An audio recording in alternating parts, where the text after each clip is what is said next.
1857ஆம் ஆண்டு பெரும் புரட்சிக்கு பின்பாக 19ஆம் நூற்றாண்டின் பிற்பகுதியில ஆங்கில கல்வி அறிவு பெற்ற இந்திய சமூகத்தினர் மத்தியில தேசிய அரசியல் குறித்த ஒரு விழிப்புணர்வு ஏற்பட்டது.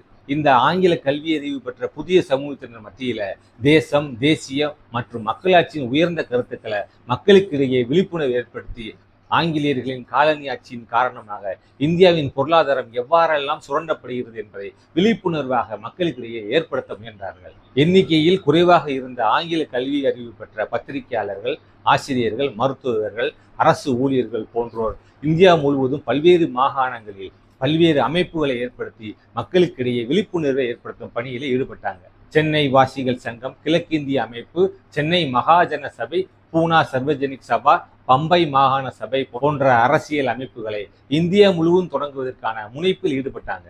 எனினும் அகில இந்திய அளவில் ஒரு அமைப்பை ஏற்படுத்த முயன்றதன் விளைவாக மும்பை, மதராஸ், கல்கத்தா போன்ற மாகாணங்களில் அரசியல் ரீதியாக தீவிரம் காட்டிய கல்வி அறிவு பெற்ற இந்த குழுக்கள் மேற்கொண்ட முயற்சியின் விளைவாக பிரிட்டிஷ் அரசில் ஓய்வு பெற்ற குடிமைப்பணி அதிகாரியாக விளங்கிய ஏஓ ஹியூம் என்பவர், அதாவது ஆலன் ஆக்டேவியன் ஹியூம் என்பவர் தனது சேவையை வழங்கியதன் அடிப்படையில் உருவாக்கப்பட்ட அமைப்பு தான் இந்திய தேசிய காங்கிரஸ் என்னும் அமைப்பு. சரிங்களா? இவ்வாறு உருவாக்கப்பட்ட இந்த இந்திய தேசிய காங்கிரஸ் என்னும் அமைப்பின் முதல் தலைவராக உமேஷ் சந்திர பானர்ஜி, சுருக்கமாக WC பானர்ஜி என்பவர் தேர்ந்தெடுக்கப்பட்டார். இந்த இந்திய தேசிய காங்கிரஸ் என்னும் அமைப்பின் முதல் கூட்டமானது பம்பாயில் உள்ள கோகுல்தாஸ் தேஷ்பால் சமஸ்கிருத கல்லூரியில் 1885 டிசம்பர் 28 அன்று முதல் முறையாக கூட்டப்பட்டது. இந்த முதல் கூட்டத்தில் இந்தியா முழுவதும் உள்ள பல்வேறு மாகாணங்களில் இருந்து 72 பிரதிநிதிகள் கலந்து கொண்டார்கள். தாதாபாய் நவ்ரோஜி, சுரேந்திரநாத் பானர்ஜி, ஃபெரோசா மேத்தா, ராமசாமி முதலியார், சுப்பிரமணிய ஐயர் போன்ற முக்கிய பிரதிநிதிகள் இந்த கூட்டத்தில் கலந்து கொண்டனர். இவ்வாறு அகில இந்திய அளவில் ஏற்படுத்தப்பட்ட இந்த இந்திய தேசிய காங்கிரஸ் என்னும் அமைப்பின் முக்கிய குறிக்கோளாக தேசிய ஒற்றுமை குறித்த உணர்வை மக்களிடையே விதைப்பதுதான் இதன் ஆரம்ப கால குறிக்கோளாக இருந்தது.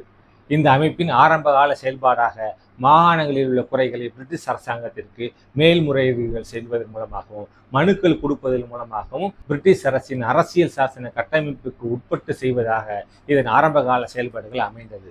மத்திய ஆட்சியிலும் மாகாணங்களிலும் சட்ட மேலவை உறுப்பினர்களை தேர்வு செய்வது, சட்ட மேலவை உறுப்பினர்களை அதிக அளவில் நியமிப்பது, நிர்வாகத்திலிருந்து நீதித்துறையை தனியாக பிரிப்பதற்கான கோரிக்கை, இராணுவ செலவினங்களை குறைப்பது, உள்நாட்டு வரி விதிப்பை குறைப்பது, இந்தியாவிலும் இங்கிலாந்திலும் ஒரே நேரத்தில் இந்திய ஆட்சி பணி தேர்வினை நடத்துவது, காவல்துறை சீர்திருத்தம், வனச்சட்டத்தை மறுசீரமைப்பு செய்தல் மற்றும் முறையற்ற கட்டணங்களை முறைப்படுத்தி மறுசீரமைப்பு செய்வது சம்பந்தமாக பல்வேறு கோரிக்கைகளை இதன் ஆரம்ப கால செயல்பாடுகளாக பிரிட்டிஷ் அரசாங்கத்திற்கு முன்வைத்து போராடியது. சரிங்களா?